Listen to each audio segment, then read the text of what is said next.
Bismillahirrahmanirrahim. Assalamualaikum warahmatullahi wabarakatuh. Nama saya Khairati Rahma dari Fakultas Tarbiyah dan Ilmu Keguruan, Program Studi Pendidikan Islam Anak Usia Dini, kelas A semester 2. Pada video ini saya akan menjelaskan 5 materi yang ada pada mata kuliah teori belajar dan pembelajaran di IANA.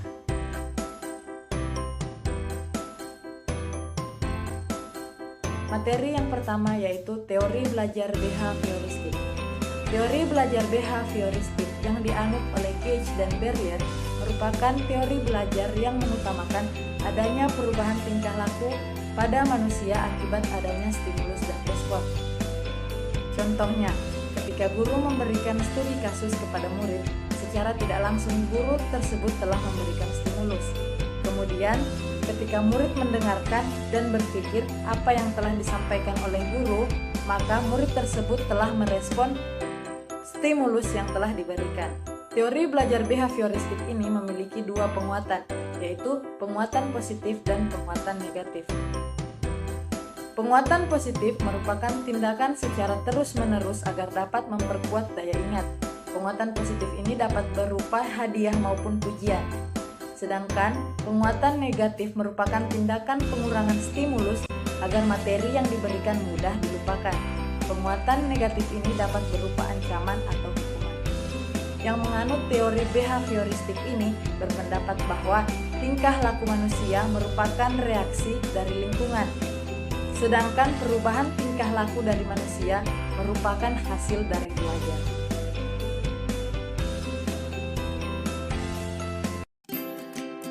Materi yang kedua yaitu teori belajar kognitif.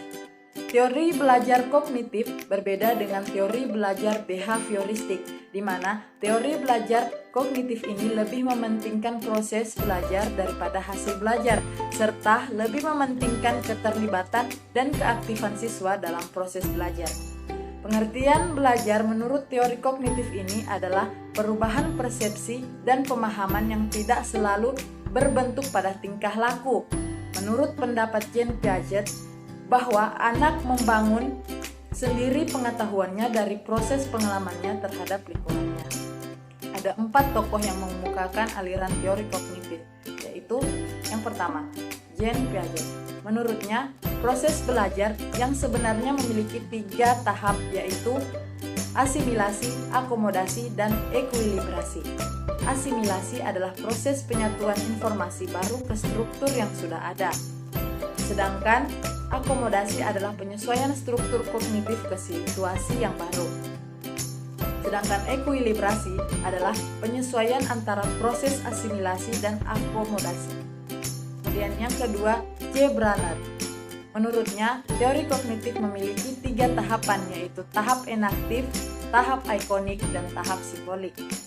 Tahap enaktif yaitu seorang murid melakukan aktivitas dalam upaya memahami lingkungan. Tahap ikonik yaitu seorang murid memahami objek melalui gambar dan visualisasi verbal. Tahap simbolik yaitu seorang murid mampu memiliki ide-ide atau gagasan abstrak yang mempengaruhi oleh kemampuan dalam berbahasa dan logika.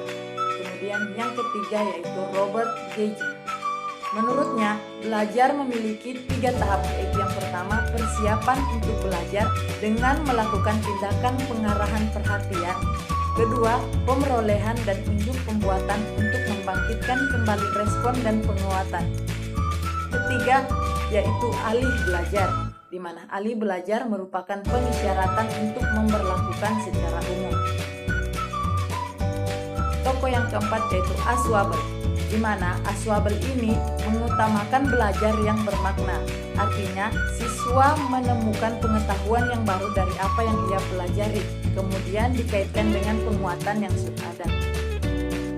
Contoh penerapan teori kognitif ini yaitu guru menggunakan bahasa yang mudah dipahami oleh peserta didik, serta memberi ruang pada murid untuk saling berbicara serta berdiskusi dengan teman-temannya. Dalam teori belajar kognitif ini, belajar adalah proses internal yang diperoleh dari pemerolehan informasi, ingatan, pengolahan informasi, dan aspek kejiwaan lainnya.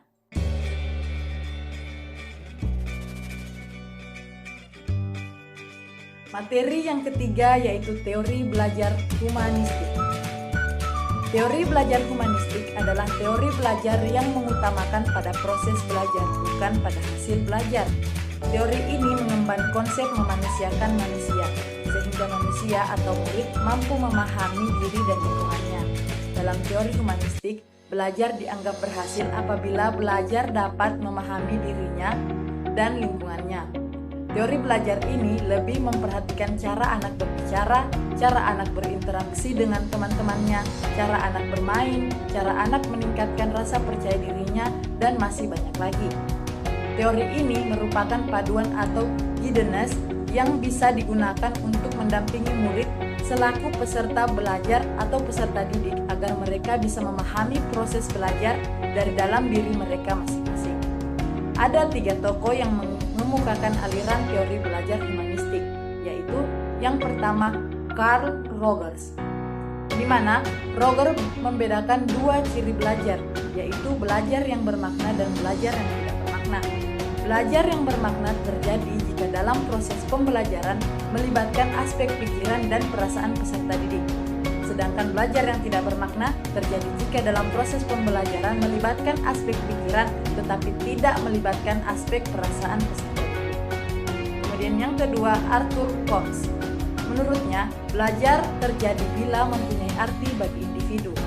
Artinya, sebagai pendidik, kita tidak boleh memaksa peserta didik atau murid untuk menyukai hal-hal yang mereka tidak sukai, karena hal itu tidak mempunyai arti bagi peserta didik. Kemudian yang ketiga, Abraham Maslow, di mana menurutnya teori belajar humanistik adalah teori yang mengemukakan 5 tingkatan kebutuhan pokok manusia, mana kelima kebutuhan pokok atau kebutuhan dasar tersebut yaitu kebutuhan fisiologis, kebutuhan akan keselamatan, kebutuhan akan cinta, kebutuhan akan diri, dan kebutuhan akan perwujudan diri.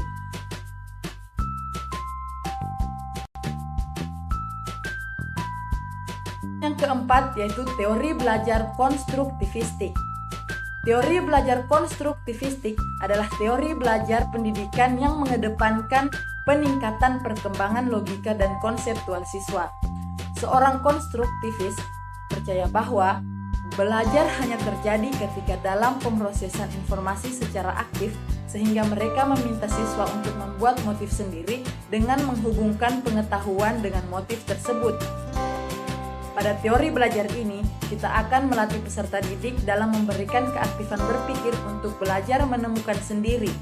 Dalam hal ini, kita memberikan kesempatan kepada peserta didik untuk mengemukakan gagasannya atau pendapatnya menggunakan bahasanya sendiri. Artinya, kita memberi kesempatan kepada peserta didik untuk mengakulturasi dirinya agar percaya diri pada peserta didik terus meningkat.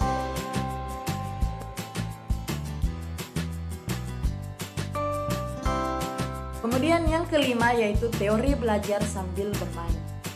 Teori belajar sambil bermain merupakan teori belajar di mana dalam proses pembelajarannya ini dikonsep atau dibalut atau diselingi dengan adanya permainan. Artinya dalam proses pembelajaran, anak-anak akan memperoleh permainan.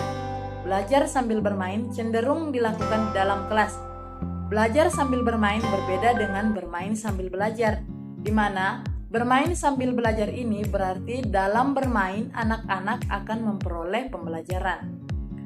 Teori bermain sambil belajar ini lebih cenderung dilakukan di luar kelas.